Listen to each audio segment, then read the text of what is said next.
Namaskar friends, welcome to Electronics Technology YouTube channel. Topic of Defense Technology News is US Marine Corps launches training program to expand FPV first-person view attack drone operator capacity. The US Marine Corps has launched a new training program to rapidly increase the number of small unmanned aircraft system operators for commercial off-the-shelf attack drones.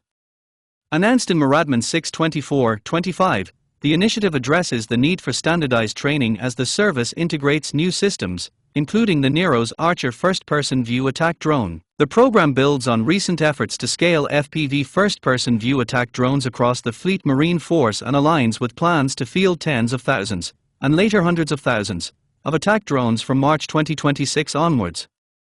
It supports a broader investment in multiple drone technologies across service components over the coming years. A new framework established by Training and Education Command introduces 6 pilot courses and 8 certifications to create a force-wide standard for drone operators. The courses are intended to provide foundational skills across a range of small unmanned aircraft systems. We are fielding these courses as pilot programs to move quickly while maintaining our commitment to quality training and safety, said Lieutenant General Benjamin T. Watson, Commanding General, Training and Education Command. This allows us to validate all aspects of the training, from prerequisites and instructional methods to resourcing needs and certification standards, ensuring that we refine and perfect the curriculum before it becomes part of our long-term training framework. 7 organizations have been designated as regional training hubs with authority to begin the pilot courses immediately, while Weapons Training Battalion at Marine Corps Base Quantico will act as the interim central hub.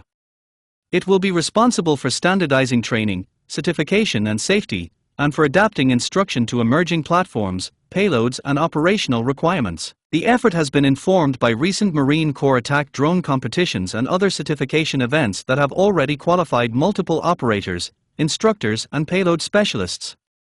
Over the coming months, hundreds more Marines are expected to be certified, with all infantry, reconnaissance battalions and littoral combat teams set to be equipped with FPV first-person view attack drone capabilities by May 2026. Do you like this video? Please subscribe, share, like and press bell icon for getting notifications of Electronics Technology YouTube channel, and for searching my YouTube channel please write @Electronics Technology 50.